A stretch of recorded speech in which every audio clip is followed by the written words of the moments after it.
किस्से कहानियाँ।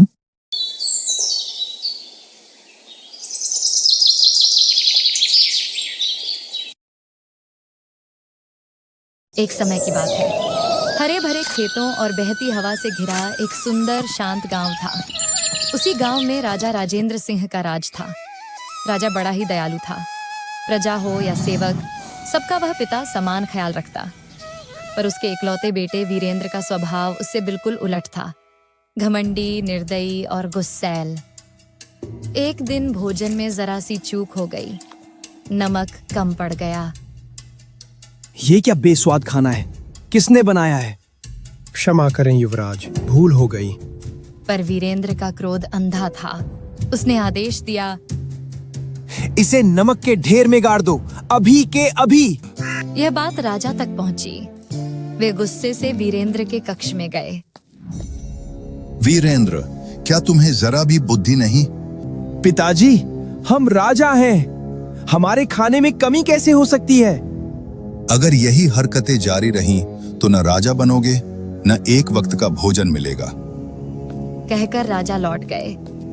शाम को राजा अपने शमियाने में चिंतित बैठे थे। रानी आई और बोली, महाराज, वीरेंद्र अभी नादान है। बड़ा होकर वह आपकी जैसा दयालु बनेगा। आप चिंता न करें। इसके लिए उसे महल से बाहर की दुनिया देखनी होगी। उसी गांव में एक गरीब बूढ़ा आदमी रहता था। सब उसे काका कहते थे। वह हर सुबह उठकर अपनी भैंस का दूध निकालता और एक पुरानी बाल्टी से घर घर बेचता। एक घर पर महिला ने पूछा, काका, दूध बाल्टी में ही क्यों बेचते हो? कुछ और नहीं है क्या आपके पास? बेटी, ये बाल्टी मेरे पिता की आखिरी निशानी है। जाते समय कहा था, जो भी करना इसी से शुरुआत करना। बस तब से यही मेरा सहारा है। अकेला काका सादगी से जीता था और उसी सादगी में एक बड़े बदलाव की नींव छुपी थी। अगली सुबह दरबार लगा ही था कि गांव का एक आदमी हांफता हुआ भीतर आया। उसका चेहरा पीला पड़ा था। महाराज, अनर्थ हो गया। क्या हुआ? महाराज, हमने जो खजाना छुपा कर रखा था वो हमारे दुश्मनों ने ढूंढ लिया और ले गए। क्या? पर उन्हें उसके बारे में पता कैसे चला? पता नहीं महाराज, पर लगता है हमारे ही गांव में उनके जासूस हैं। मैंने बहुत ढूंढा पर कुछ हाथ नहीं लगा। राजा जी, हमें ऐसे जासूस की जरूरत है जो गांव में रहकर दुश्मनों के जासूसों का पता लगाए। राजा गहरी सोच में पड़ गए। हमारे पास सबसे माहिर जासूस है। कौन महाराज? वीरेंद्र। राजा तुरंत वीरेंद्र के कक्ष में पहुंचे और सारी बात बताई। वीरेंद्र ने गंभीर स्वर में कहा, पिताजी, आप निश्चिंत रहें। वीरेंद्र, इस बार गुस्से पर काबू रखना। ऐसा कुछ मत करना कि गांव वाले तुम्हें पहचान ले। पिताजी, मैंने अब तक बहुत बुरे काम किए हैं, पर इस काम में मैं अपनी सारी काबिलियत लगा दूंगा। आपको शिकायत का मौका नहीं दूंगा। मुझे तुम पर भरोसा है बेटा। अलविदा कहकर वीरेंद्र रात में गांव की ओर निकल पड़ा। एक राजकुमार, अब गुप्त जासूस बनकर।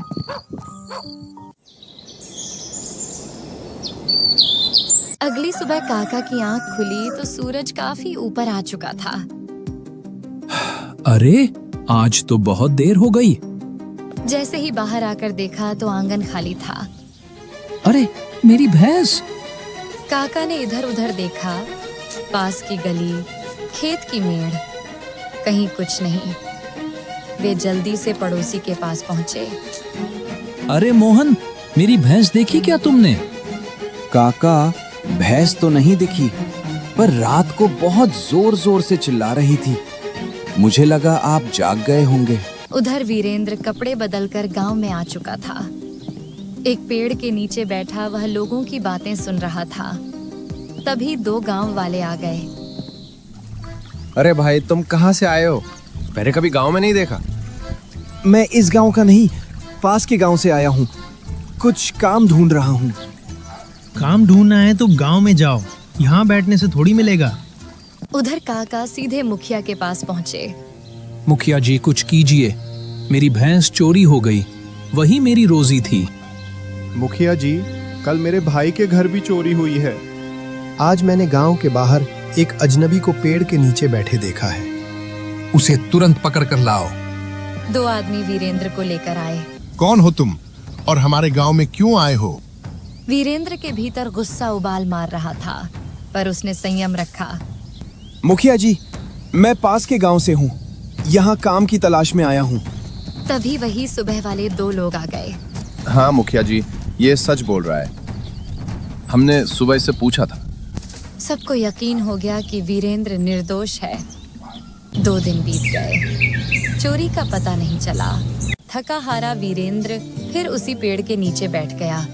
तभी काका आए और बोले, वीरेंद्र, कोई काम मिला या नहीं? यह सुनते ही वीरेंद्र चौंक गया। आपको मेरा नाम कैसे पता? घर चलो राजा जी, सब बता दूंगा। और यूं दोनों उस छोटे से घर की ओर बढ़ चले, जहां एक बड़ा रहस्य खुलने वाला था। घर पहुंचते ही काका ने दरवाजा बंद किया और गंभीर स्वर में बोले, वीरेंद्र, अब जो बताने जा रहा हूँ वह राज है। मैं तुम्हारे पिताजी के लिए 50 साल से जासूसी कर रहा हूँ। वीरेंद्र चौंक गया।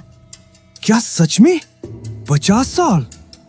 हाँ बेटा, इस गांव की हर सांस से वाकिफ हूँ, लेकिन इस बार के जासूस बहुत चालाक हैं। मेरे भी हाथ खाली हैं। वीरेंद्र कुछ पल सोचकर बोला, काका, फिर हमें ऐसा करना होगा कि जासूस खुद चलकर हमारे पास आए। तुम आए हो, अब इन्हें हम पकड़ ही लेंगे। पर अब चलो खाना खाते हैं। मैंने चिकन करी और चावल बनाए हैं। दोनों जमीन पर बैठकर खाने लगे। वीरेंद्र ने कौर लेते ही कहा, काका, ये करी तो कमाल की है। मांस इतना मुलायम और मसाला ऐसा कि मजा आ गया।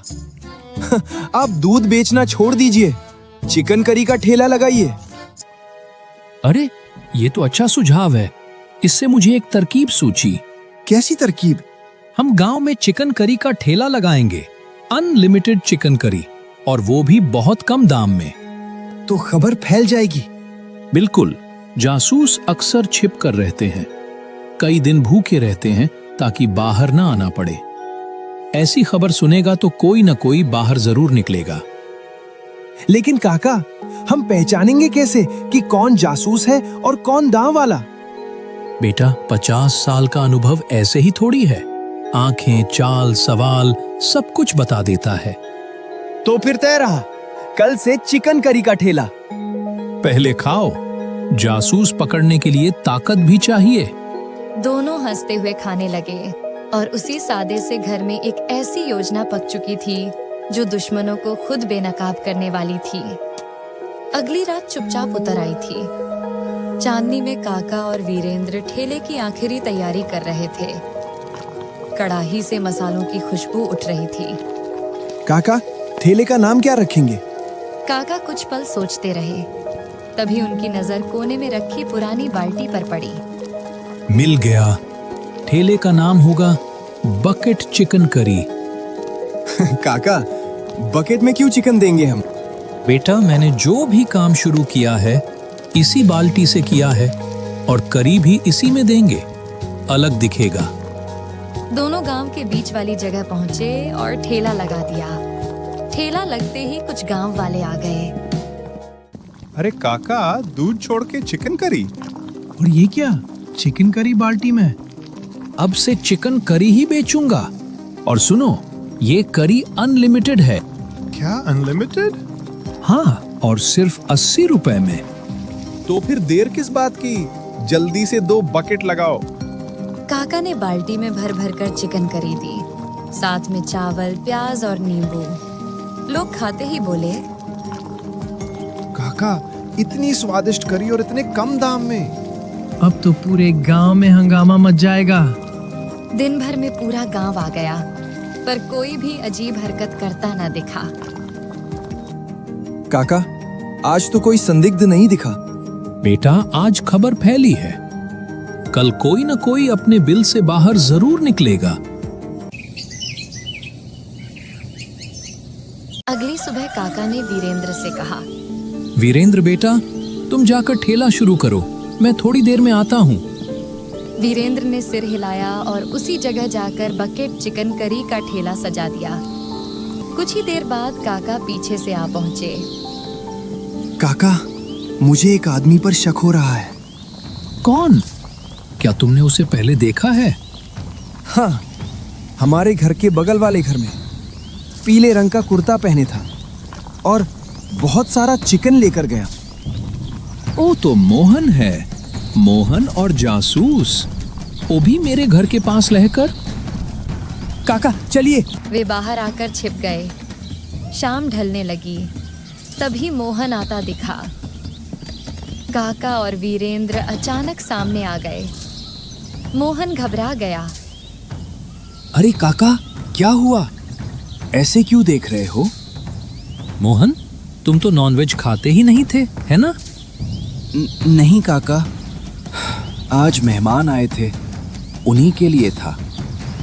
तो चलो अपने सारे मेहमानों से मिलवाओ, नहीं तो हाल बुरा होगा।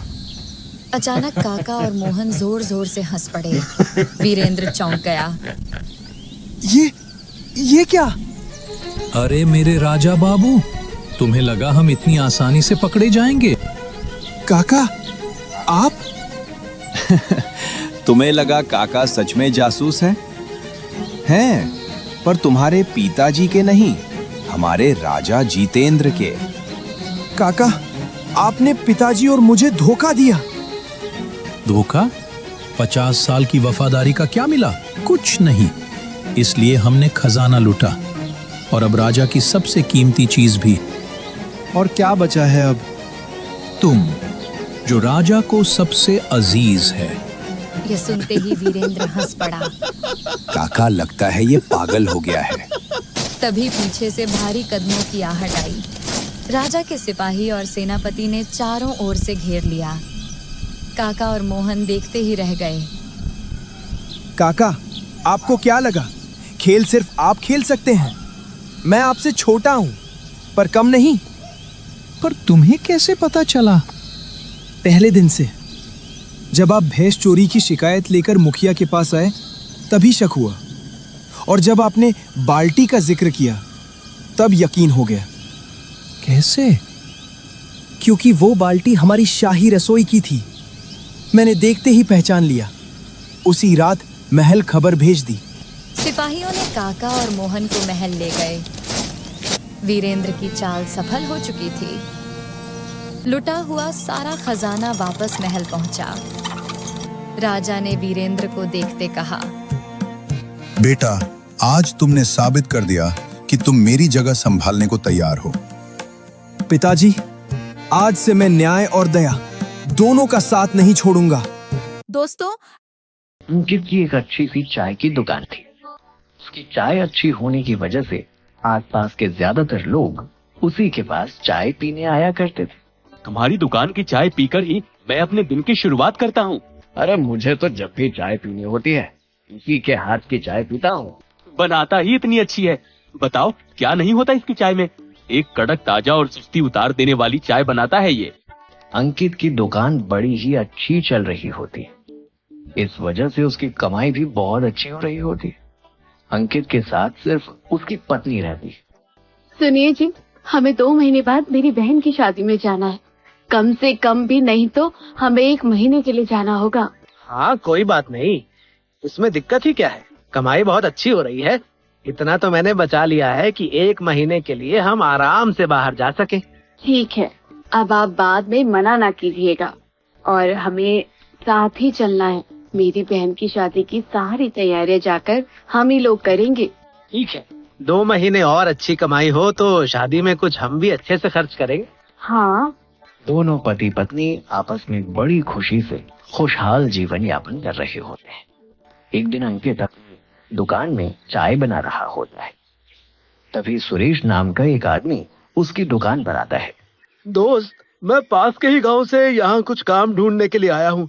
क्या तुम मुझे आसपास कोई काम बता सकते हो? नहीं दोस्त, मुझे तो ऐसी कोई भी जानकारी नहीं है। आसपास किसी को जरूरत है भी या नहीं मैं नहीं जानता। तुम किसी और से जाकर पूछ लो। ठीक है दोस्त, मेरे पास रुपए नहीं है, क्या तुम मुझे एक कप चाय पिला सकते हो? अंकित बड़ा ही अच्छे किस्म का इंसान होता है, उसे लोगों की मदद करना बड़ा अच्छा लगता है। हाँ हाँ क्यों नहीं, अभी लो। अंकित उसे चाय देता है और चाय के साथ साथ एक बिस्किट का पैकेट भी। सुरेश चाय बिस्किट लेकर मस्ती से खाने लगता है। तुम बहुत ही अच्छे इंसान हो, तुम चाहो तो मैं तुम्हारी दुकान पर काम करने को तैयार हूँ। अगर मेरे पास काम होता तो मैं तुम्हें जरूर देता, लेकिन मेरे पास कोई काम नहीं है। ऐसा मत कहो दोस्त, मेरी परेशानी समझो। मेरे परिवार की हालत बहुत खराब है, खाने को भी जुगाड़ मुश्किल से हो पाता है, इसलिए मैं अपने परिवार से अलग यहाँ काम ढूंढने आया हूँ। पहले जो काम करता था वो छूट चुका है, तो अब जो भी मुझे मिलेगा मैं वो काम कर लूंगा। तुम मुझे अपनी दुकान पर काम दे दो। मेरी तो बस ये छोटी सी चाय की दुकान है, इसमें अगर मैं तुम्हें भी रख लूंगा तो तुम्हें देने के बाद मेरे पास कुछ खास नहीं बचेगा। कोई बात नहीं, तुम मुझे कुछ भी मत देना, तुम जब चाहो तब मुझे रुपए देना। बस मुझे दुकान में सोने की जगह और एक टाइम पर खाना दे देना, बाकी मैं अपना देख लूंगा। तुम जो भी कहोगे मैं वो कर दिया करूंगा। अंकित थोड़ी देर सोचता है। वैसे तो मुझे दुकान में किसी की भी जरूरत नहीं है, लेकिन फिलहाल इसे काम की जरूरत है। अगर मैं इसे काम दे दूं तो क्या बुराई है, एक वक्त का खाना और सोना ही तो मांग रहा है, और अगर हो सकेगा तो महीने में कुछ रुपए भी दे दिया करूंगा। हाँ ये ठीक ही रहेगा। अंकित उसकी बात मान जाता है और उसे काम पर रख लेता है। घर पहुंचकर ये बात वो अपनी पत्नी को बताता है। आज मैंने एक आदमी को काम पर रखा है, आज से वो हमारी दुकान देख लिया करेगा। अरे लेकिन फिर उसको भी तो रुपए देने पड़ेंगे, इतना थोड़ी ना कमाते हैं हम। तुम चिंता मत करो, मैंने उससे बात कर ली है। उसे सिर्फ सोने के लिए जगह और एक वक्त का खाना चाहिए होगा। अब से तुम दोपहर में मुझे खाना दे दिया करना, वो वही खाना खा लिया करेगा और रात में दुकान में सो जाया करेगा। लेकिन ऐसा करने की जरूरत क्या है?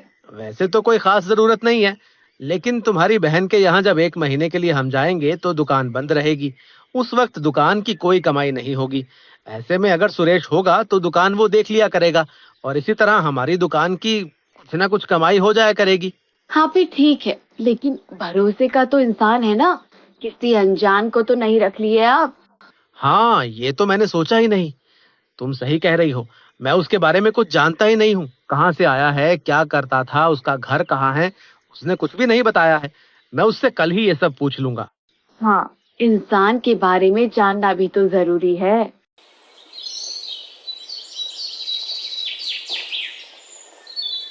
अगले दिन अंकित सुरेश से पूछता है। सुरेश, तुमने अभी तक कुछ बताया नहीं अपने बारे में। तुम कहाँ से हो, यहाँ क्यों आए हो, पहले क्या करते थे, और तुम्हारे घर में कौन कौन है, मुझे कुछ भी नहीं पता है। कम से कम मुझे कुछ तो बताओ अपने बारे में। दोस्त, तुम बेवजह ही मुझ पर शक कर रहे हो। मैं यहाँ पड़ोस के गांव से ही आया हूँ और अपने लिए एक नई जगह पर काम ढूंढना चाहता हूँ, लेकिन अगर तुम्हें मुझ पर जरा सा भी शक है तो मैं अभी चला जाता हूँ।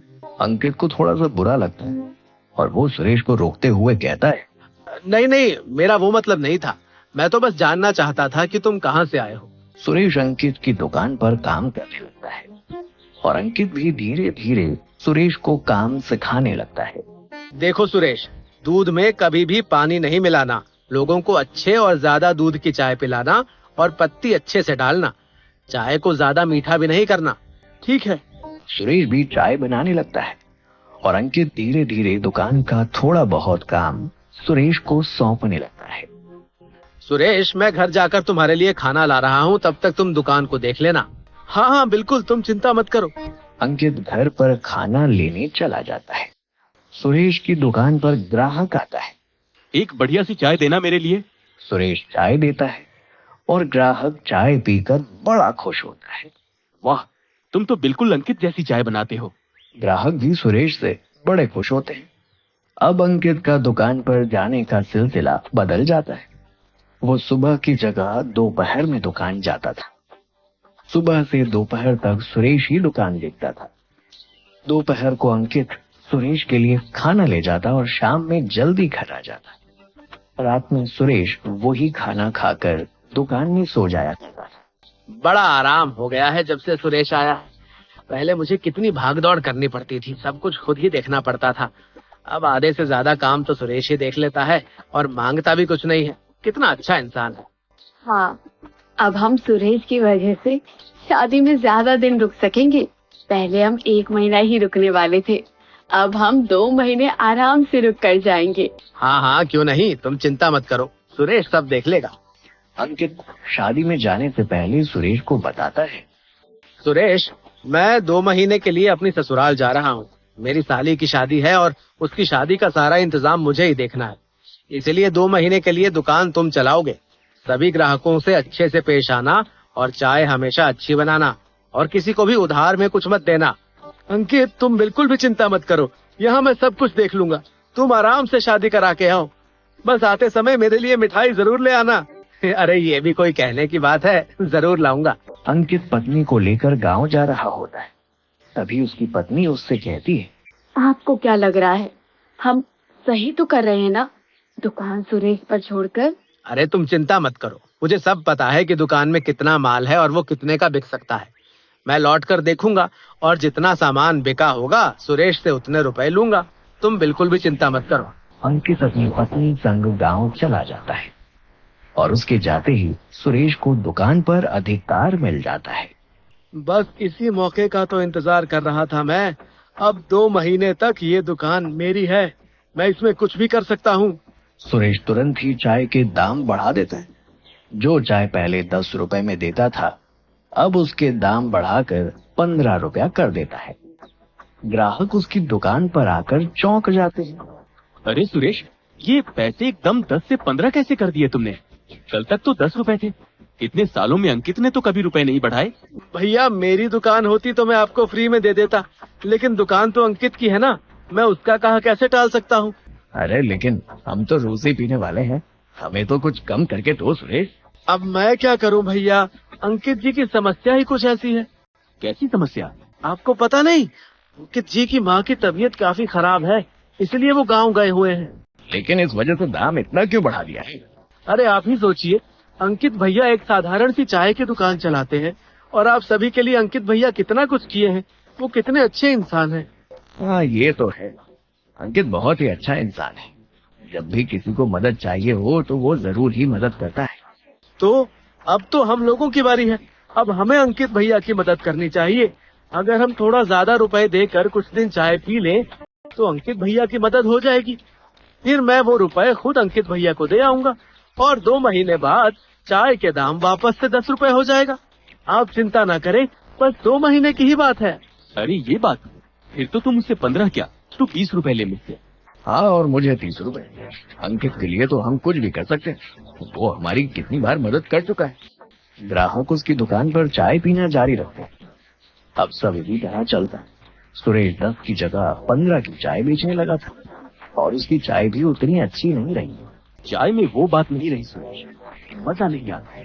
बस कुछ दिन देख लीजिए, उसके बाद तो आपको अंकित अपने हाथ की चाय पिलाया करेंगे। आपको जरा भी शिकायत का मौका नहीं मिलेगा। मैं भी अपनी तरफ से कुछ न कुछ जरूर करूंगा। आपके लिए पूरे दूध की चाय बनाया करूंगा आपसे। खैर, अभी आप ये नमकीन और ये बिस्किट खाइए। वो सभी को नमकीन और बिस्किट आधे दामों पर देने लगता है। चलो, कम से कम नाश्ता तो अच्छा हो जाया करेगा। जल्दी ही अंकित की दुकान खाली होने लगती है। अब लोग चाय के साथ साथ बिस्किट और नमकीन भी लेते थे, जिससे सुरेश की बहुत अच्छी कमाई हो रही थी। और इन 2 महीनों में सुरेश ने काफी रुपए इकट्ठे कर लिए। उसे इस बात से कोई फर्क नहीं पड़ रहा था कि ग्राहक दुकान से खुश हैं कि नहीं। उसके मन में तो कुछ और ही था। अब 2-3 दिन में अंकित अपनी पत्नी के साथ आने वाला होगा। अब मैं चला जाता हूँ, वो आकर दुकान देखेगा तो उसके होश ही उड़ जाएंगे। अंकित के आने से पहले ही सुरेश वो दुकान बंद करके चला जाता है। अब लोग उसकी दुकान पर आते हैं और दुकान बंद देखकर लौट जाते हैं। कुछ दिनों में ही अंकित भी लौट कर आता है और देखता है कि उसकी दुकान पर तो ताला लगा हुआ था। वो चौंक जाता है। सुरेश तो कभी भी दुकान में ताला नहीं लगाता था, वो दुकान के अंदर ही सोता था, तो ताला लगाने की क्या बात? क्या पता वो कहीं बाहर गया हो। अंकित आसपास पता करता है तो उसे पता चलता है सुरेश 2 दिन पहले ही दुकान बंद करके कहीं चला गया है। लेकिन वो बिना बताए कहाँ चला गया? अब ये तो वो बताकर नहीं गया। तुम बताओ, तुम्हारी माँ की तबीयत कैसी है? मेरी माँ की तबीयत? हाँ, सुरेश ने बताया था तुम्हारी माँ की तबीयत ठीक नहीं है और इसीलिए तुम गाँव गए हो। लेकिन मैं तो अपनी ससुराल गया था। क्या? लेकिन सुरेश ने तो हमें ये नहीं बताया। और उसने तो चाय का दाम भी बढ़ाकर 15 रुपए कर दिया था कि तुम्हें रुपए की जरूरत है। लेकिन उसने आप सबसे झूठ क्यों बोला? वो छोड़ो, पहले अपनी दुकान पर जाकर तो देखो। अंकित तुरंत ही अपनी दुकान खुलवाता है। दुकान खुलने पर वो देखता है कि दुकान तो खाली पड़ी है। अरे मेरी दुकान खाली कैसे है? इसमें इतना सारा सामान था, अब ना बिस्किट नजर आ रहे हैं ना नमकीन नजर आ रही है। पूरी दुकान खाली कैसे है? अरे भाई अंकित, सुरेश रोज ही नमकीन और बिस्किट आधे दामों पर देता था। रोज लोग खूब सामान ले जाते थे और उसने चाय का भी दाम 15 रुपए कर दिया था। लोग भी बिस्किट नमकीन आधे दामों पर मिलने से बड़े खुश थे। सब बहुत सारा सामान लेकर जाते थे और रोज चाय पीते थे। भले ही चाय वो जरूर खराब बनाता था, पर 2 महीने की बात थी तो हमने वो चाय झेल ली और ये सोचा कि हमारे ज्यादा रुपए देने से तुम्हारी कुछ मदद भी हो जाएगी। कि सब समझ जाता है और तुरंत ही गल्ला खोल कर देखता है। उसमें 1 रुपया भी नहीं होता। सुरेश ने मुझे धोखा दिया है। उसने मेरी अच्छाई का फायदा उठाया है। जैसे ही कुछ दिन के लिए उसे दुकान मिली, वो सारा सामान बेचकर और चाय से कमाए रुपए लेकर भाग गया। मेरा बहुत बड़ा नुकसान हो गया है। इतना मुनाफा तो मैं 6 महीने में कमा पाता था, जितना उसने 2 महीने में मुझे लुटा दिया है। हे भगवान, अब मैं क्या ही करूं? देखा भाई, किसी पर हद से ज्यादा भरोसा नहीं करना चाहिए और खास तौर पर अपने यहाँ काम करने वाले लोग तो अपने भरोसे के ही होने चाहिए। किसी भी अनजान इंसान पर अपना काम ऐसे सौंप कर नहीं जाना चाहिए। पत्नी अंकित को सांत्वना देते हुए समझाती है। मैंने आपसे पहले ही कहा था कि इस तरह किसी भी अनजान इंसान पर भरोसा नहीं किया जा सकता। आपको थोड़ा सतर्क रहना चाहिए था। वो हमारी अच्छाई का फायदा उठा गया है। खैर, अब परेशान ना हो। आपने इस दुकान को तब बनाया था जब आपके पास कुछ नहीं था। अब तो आपके पास घर और भी बहुत कुछ है। इस दुकान को वापस खड़ा करेंगे, मैं आपका पूरी तरह से साथ दूंगी। गौरीगंज नाम के एक गांव में राजू नाम का एक किसान रहता था। वह अपनी पत्नी सीता के साथ एक छोटी सी झोपड़ी में रहता था। एक बार गांव में धान की रोपाई चल रही थी। सभी लोग सुबह सुबह अपने खेतों की ओर जाने लगे।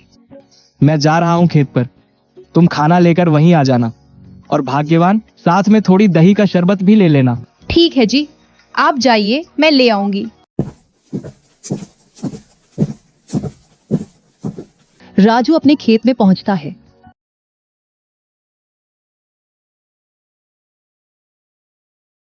वह काम कर ही रहा होता है कि तभी खेतों में 2 आदमी आते हैं, मुखिया अमरचंद और उनका खास आदमी चंदन। साहब, ये है राजू। हर साल इसकी बहुत अच्छी फसल आती है। मैं तो कहता हूँ कि इसे ही 8 बोरी अनाज के लिए बोल देते हैं। गरीब है मालिक, 2 पैसा कमा लेगा तो दुआ ही देगा। ठीक है चंदन, तुम जाकर इसे बता दो। जी मालिक। अरे ओ राजू, सुन तो। क्या बात है चंदन भाई? मुखिया जी तुझसे मिलना चाहते हैं। मुझसे मिलना चाहते हैं? पर क्यों? अरे वह तुम्हारी फसल खरीदना चाहते हैं। चल अब जल्दी जा। जी मुखिया जी। आओ राजू आओ, सुना है तुम्हारी फसल बहुत अच्छी होती है। क्या इस बार की फसल तुम हमें बेचना चाहोगे? बाजार से भी अच्छा दाम दे दूंगा। ये तो हमारे लिए सौभाग्य की बात है मालिक। तो फिर ठीक है, जिस दिन तुम्हारी फसल तैयार हो जाएगी हमें खबर भिजवा देना। हम अपने आदमियों को भेज देंगे, वो लोग तुम्हारी फसल काटने में मदद कर देंगे। अरे पैसे भी तुम्हारे घर पर भिजवा देंगे। उसके बाद मुखिया वहां से चला जाता है और राजू फिर से अपने खेत में काम करने लगता है। तभी सीता वहां खाना लेकर आती है। सुनिए जी, आकर खाना खा लीजिए, और हाँ, साथ में दही का शरबत भी लाई हूँ, ये लीजिए। लाओ लाओ, बड़ी भूख लगी है। सीता, आज खेतों पर मुखिया जी आए थे। पता है उन्होंने क्या कहा? उन्होंने कहा है कि इस बार वह हमारी फसल खरीदेंगे और बाजार से अच्छा दाम भी देंगे। क्या कहा जी? ये तो बड़ी अच्छी बात है। ये सब भोलेनाथ की कृपा से हुआ है। अजी मैं कहती थी ना, एक दिन सब ठीक हो जाएगा। हाँ सीता, भोलेनाथ करें ऐसा ही हो। फिर दोनों साथ में बैठकर खेतों पर ही खाना खाते हैं। सुबह से दोपहर तक काम करने के बाद राजू घर आता है। शाम को जब वह उठा तो बाहर के क्यारी से सब्जियां तोड़े। सीता माँ, सब्जियों को बाजार में बेचकर आता हूँ, ठीक है ना? सुनिए जी, आप समय से घर आ जाइएगा। रात होने से पहले। ठीक है भाग्यवान। बाजार में सब्जियां बेचने के बाद राजू को एक बूढ़ी औरत दिखती है जो मछलियां बेच रही थी। मछली कैसे दे रही हो काकी? बेटा राजू, भगवान की कृपा से आज तुम मेरी सारी मछलियां बिक गईं। अब शाम भी हो रही है और मुझे घर भी जाना है। एक काम करो, 100 रुपए में तुम ये दोनों मछली ले जाओ। ये लो काकी, 100 रुपए। आज सीता से कहूंगा कि मछली बनाए शाम को।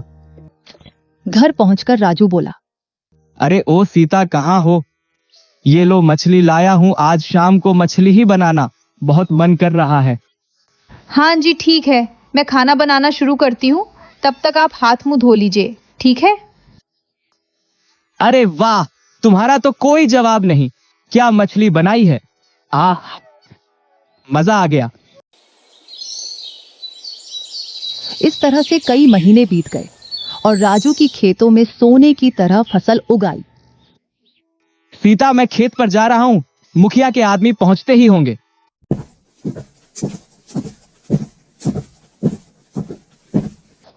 राजू खेत में गया, तभी मुखिया के आदमी भी वहां पहुंच जाते हैं। चलो जल्दी जल्दी काम पे लग जा साहब, मलिक ने कहा है कि सारे फसलों की कटाई करके राजू के घर पहुंचा देना। सबने मिलकर फसल काटी और 8 बोरियां तैयार कर दी। तभी वहां सीता भी आ जाती है। अरे ये क्या, इतनी जल्दी काम भी हो गया? इसलिए तो कहते हैं सीता की एकता में बाल है। जो काम मुझे अकेले करने में 2-3 दिन का समय लगता, वह काम हम दोनों ने मिलकर कुछ ही घंटे में कर दिया।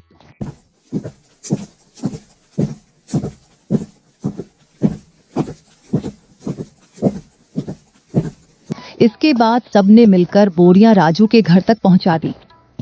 चलो भाई राजू, अब हम चलते हैं। कल हम सब आके ये बोरियां सेठ के घर ले जाएंगे। चलो, आज का काम तो खत्म हुआ, अब बस कल का इंतजार है। तभी आधी रात को राजू के घर के बाहर कुछ चोर आते हैं।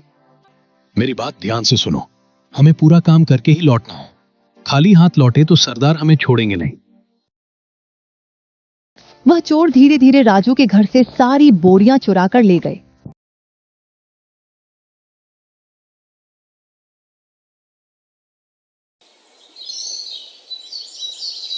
अगले सुबह सीता चिल्लाने लगी, सुनिए जी, जल्दी उठिए, जल्दी उठिए, देखिए क्या हो गया।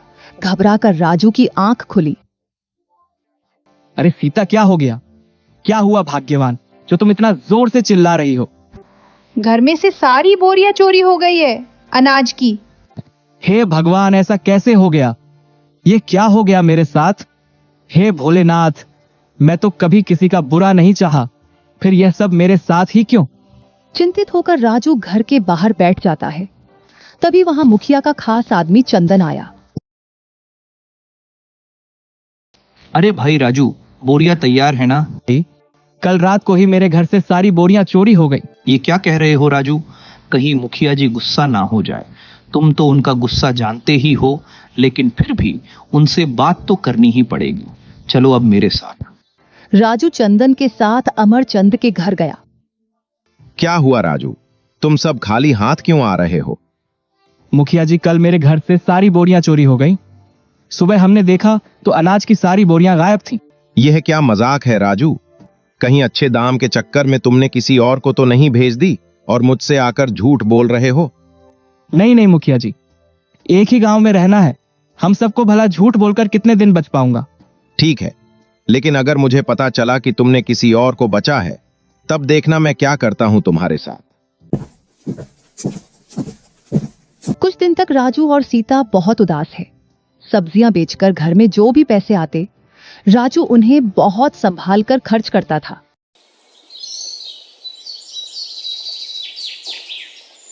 एक दिन राजू खाना खाने बैठा और सीता भी उसके पास ही बैठी थी। सुनिए ना, कितने दिन हो गए हमें इस तरह से सब्जियां बेचकर गुजारा करते हुए, लेकिन फिर भी हमारा घर नहीं चल पा रहा है। सिर्फ सब्जियां बेचकर हमारा गुजारा नहीं हो सकता। पहले तो हम अनाज बेचकर अपना गुजारा कर लेते थे, जिससे साल भर हमारा खर्च निकल जाता था, लेकिन अब तो हमें अगली फसल के पक जाने तक का इंतजार करना होगा। आप बताइए ना, ऐसे कैसे घर चलेगा? मैं जानता हूँ, लेकिन मैं क्या करूँ? मुझे कुछ भी समझ नहीं आ रहा। कि राजू थाली में रखा अचार रोटी के साथ खाता है। अरे सीता, ये आचार कहाँ से लाई हो? ये आचार तो मैंने बनाया है घर पर। ये आचार ही हमारी समस्या का समाधान है। मेरी बात सुनो ध्यान से। तुम अचार बनाना और मैं लोगों के घर घर जाकर अचार बेचूंगा। पहले हम लोगों को अचार का स्वास्थ्य खाएंगे, उन्हें पसंद आया तो वह जरूर खरीदेंगे। लेकिन अगर उन्हें पसंद नहीं आया तो? अरे कैसे नहीं आएगा? मेरी सीता ने जो बनाया है वह अंग्रेजी में क्या कहते हैं, फैंटास्टिक अचार बनाती हो तुम।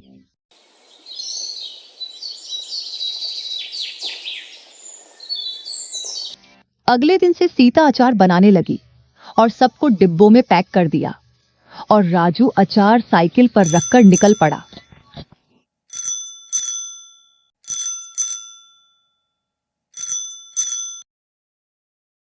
घर पर कोई है भाई? अरे आ रही हूँ। पता नहीं सुबह सुबह कौन परेशान करने आ जाता है।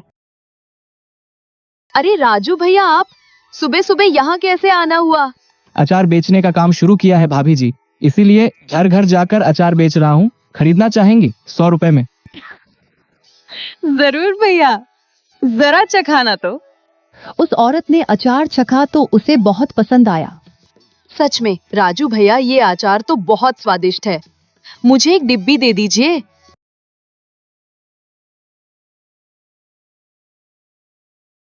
ये लीजिए भैया, आपके 100 रुपए। चलता हूँ भाभी जी।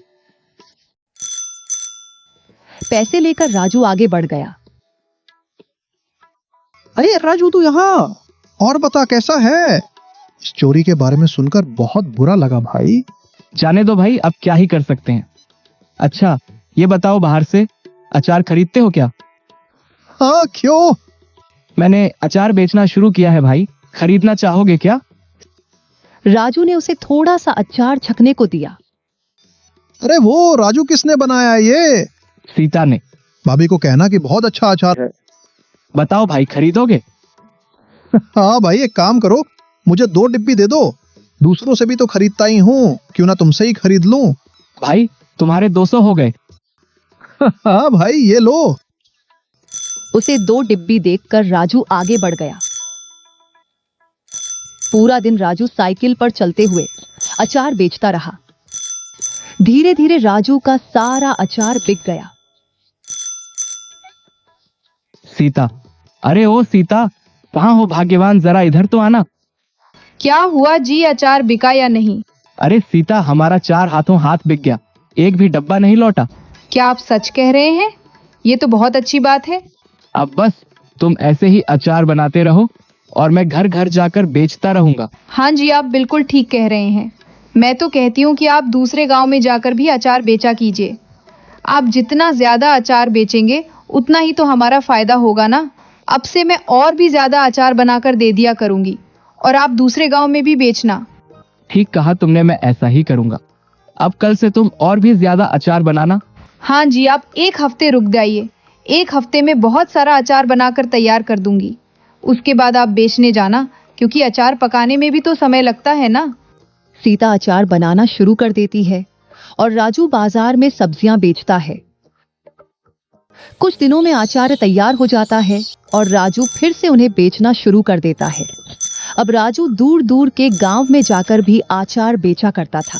अब धीरे धीरे करके सीता का बनाया हुआ अचार हर जगह लोकप्रिय हो जाता है।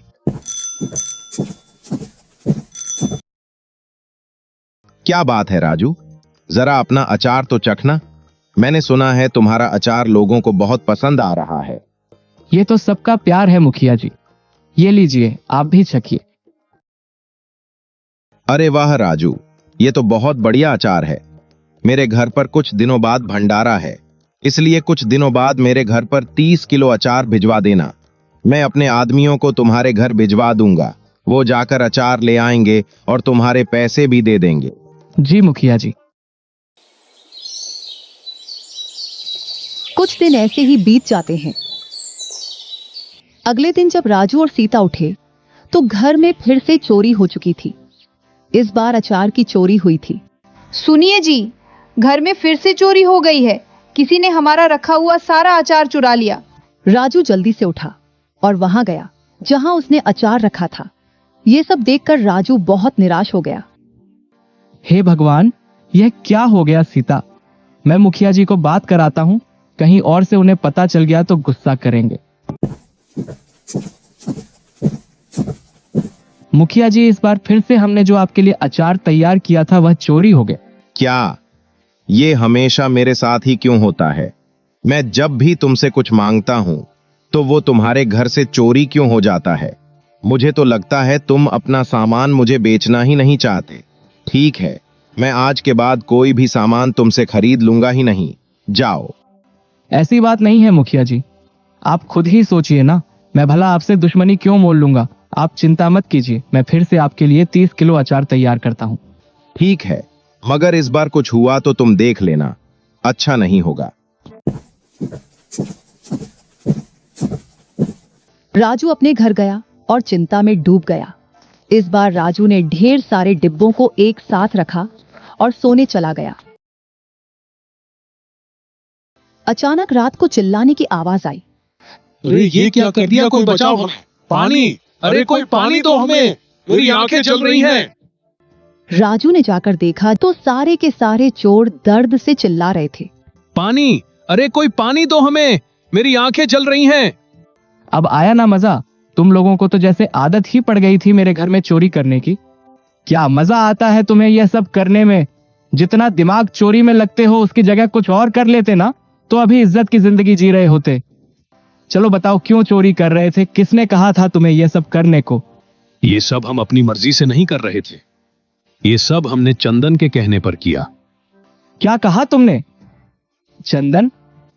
भला उसे क्या जरूरत पड़ गई? वो सब मुझे नहीं पता, हम लोग को माफ कर दीजिए, पुलिस को मत बुलाइएगा। ठीक है, मैं पुलिस नहीं बुलाऊंगा, लेकिन मेरी एक शर्त है। अगर तुमने गांव में फिर से चोरी की, तुम सबको जेल में डलवा दूंगा। ऐसी नौबत नहीं आएगी राजू भाई, हमें माफ कर दो। फिर सारे चोर चले गए।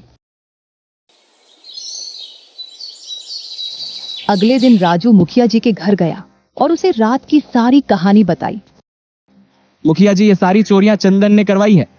तुम इतने यकीन से कैसे कह सकते हो कि यह सब चंदन का काम है? कल रात मैंने चोरों को पकड़ने के लिए एक जाल बिछाया था। सारे अचार को एक कमरे में रखकर दरवाजा बंद कर दिया था और दरवाजे के ऊपर लाल मिर्च रख दी थी। जैसे ही चोरों ने दरवाजा खोला, वह मिर्च उन पर गिर गई और वे लोग पानी पानी चिल्लाने लगे। मैं उनके पास गया तो उन लोगों ने तोते की तरह सब मेरे सामने उगल दिया। मुखिया के आदमी चंदन को पकड़ कर लाते हैं। मुझे माफ कर दीजिए मुखिया जी, मैं इतने सालों से आपके लिए काम कर रहा हूं, कुछ तो रहम कीजिए। माफ कर दीजिए मालिक। मेरे साथ तो तुमने जो किया सो किया, पर गलत तो तुमने राजू के साथ भी किया है। मगर मुझे एक बात समझ में नहीं आए कि तुम यह सब कर क्यों रहे थे। मैंने तो कभी तुम्हें किसी चीज की कमी नहीं होने दी, फिर तुमने ऐसा क्यों किया? तू ही मेरा सबसे खास आदमी था, जो भी कहा वो दिया, कभी किसी चीज की कमी नहीं होने दी। फिर भी जब भी मैं कुछ मंगवाता था, तू उससे एक रात पहले चोरी क्यों करवा देता था? बताने की हिम्मत रखता है तो सच सच बता। मालिक, आपने सही कहा, आपने कभी कोई कमी नहीं होने दी, लेकिन मेरा मन हमेशा डरता रहता था कि अगर एक दिन आपने मुझे निकाल दिया या मेरा भरोसा उठा लिया तो मैं क्या करूंगा। इसलिए मैं पहले ही चीजें चोरी करवा देता था ताकि मैं खुद पर टिक सकूं। गलत किया मालिक, पर डर से किया। मुझे माफ कर दो राजू भाई।